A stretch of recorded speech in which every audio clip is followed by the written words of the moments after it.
Assalamualaikum warahmatullahi wabarakatuh. Kami dari kelompok 16 akan menjelaskan materi mengenai teori humanistik menurut Arthur W. Combs. Yang pertama dari saya sendiri yaitu Asfarina Lati Salsabila dengan NPM 3320110032 dan ada Ade Senoveo dengan NPM 3320110064. Materi kali ini adalah teori belajar humanistik menurut Arthur W. Combs. Menurut teori humanistik, tujuan belajar adalah untuk memanusiakan manusia. Proses belajar dianggap berhasil jika si pelajar memahami lingkungannya dan dirinya sendiri. Arthur Combs bersama dengan Donald Snake pada tahun 1904 sampai dengan 1967 mencurahkan banyak perhatian pada dunia pendidikan. Meaning atau makna atau juga arti adalah konsep dasar yang sering digunakan. Guru tidak bisa memaksakan materi yang tidak disukai atau tidak relevan dengan kehidupan siswa.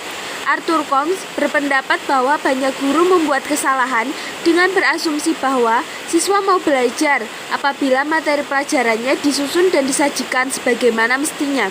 Combs memberikan lukisan persepsi diri dan lingkungan seseorang seperti dua lingkaran yang bertitik pusat. 1.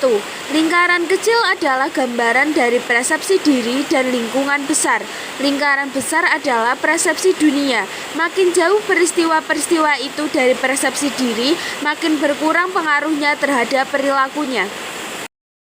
Assalamualaikum warahmatullahi wabarakatuh. Perkenalkan, nama saya Desi Novia Fandi dari PT EKB NPM 3320110064.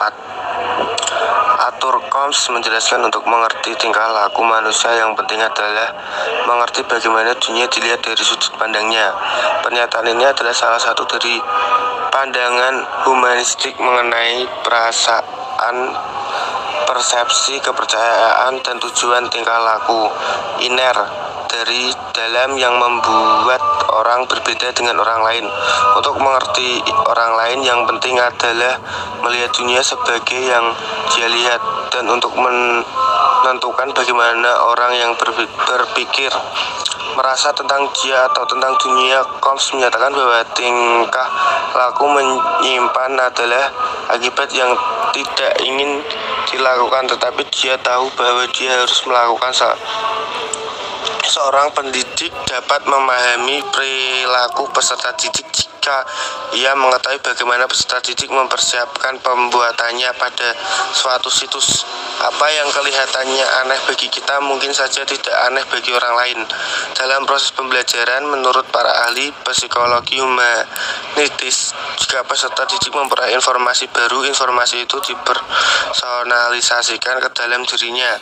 Yang menjadi masalah dalam proses pembelajaran bukanlah bagaimana bahan ajar itu disampaikan, tapi bagaimana membantu peserta didik memetik arti dan makna. Terkadang dia dalam bahasa ajar itu, apabila peserta didik dapat mengaitkan bahan ajar dengan kehidupannya, pendidik boleh berbesar hati karena misinya telah berhasil.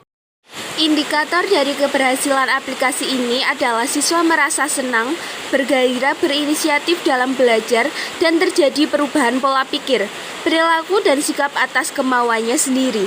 Teori ini cocok untuk diterapkan dalam materi pembelajaran yang bersifat pembentukan kepribadian, hati nurani, perubahan sikap, dan analisis terhadap fenomena sosial. Tujuan pembelajaran lebih kepada proses belajar daripada hasil belajarnya. Karya-karya Arthur W. Combs. Yang pertama adalah Myths in Education, Beliefs that Hinder Progress and Their Alternative, atau mitos dalam kepercayaan yang dapat menghambat kemajuan pendidikan dan alternatif mereka. Yang kedua ada Myths in Education, atau mitos dalam pendidikan. Yang ketiga ada Myths and Symbol in Indian Art and Civilization, atau mitos dalam simbol-simbol dalam seni dan peradaban Indian. Karakteristik teori humanistik. Yang pertama ada mementingkan manusia sebagai pribadi. Yang kedua, mementingkan kebulatan pribadi. Yang ketiga, mementingkan peranan kognitif dan afektif. Yang keempat, ada mengutamakan terjadinya aktualisasi diri dan self-concept. Yang kelima, mementingkan persepsual subjektif yang dimiliki tiap individu. Yang keenam, mementingkan kemampuan menentukan bentuk tingkah laku sendiri. Dan yang terakhir, yaitu yang ketujuh, adalah mengutamakan insting atau pengetahuan atau pemahaman. Prinsip teori humanistik antara lain: 1. Manusia memiliki kemampuan alami untuk belajar. 2. Belajar menjadi signifikan apabila apa yang dipelajari memiliki relevansi dengan keperluan mereka. Yang ketiga, belajar yang menyangkut perubahan di dalam persepsi mengenai dirinya. Yang keempat, tugas belajar dapat lebih diterima dan diasimilasikan apabila ancaman dari luar itu semakin kecil. Dan yang kelima, bila ancaman itu rendah, terdapat pengalaman siswa dalam memperoleh cara. Yang keenam, belajar yang bermakna diperoleh jika siswa melakukannya. Yang ketujuh, belajar lancar jika siswa dilibatkan dalam proses belajar. Jadi, belajar itu akan lancar jika siswa dilibatkan dalam proses pembelajarannya. Yang kedelapan, belajar yang melibatkan siswa seutuhnya dapat memberi hasil yang mendalam. Yang kesembilan, kepercayaan pada diri siswa ditumbuhkan dengan membiasakan untuk mawas diri. Dan yang terakhir, yaitu yang ke-10, adalah belajar sosial adalah belajar mengenai proses belajar. Sekian penjelasan mengenai teori humanistik menurut Arthur Whatcom dari kelompok 16, yaitu kelompok kami. Jika ada kesalahan kami mohon maaf. Terima kasih semuanya. Wassalamualaikum warahmatullahi wabarakatuh.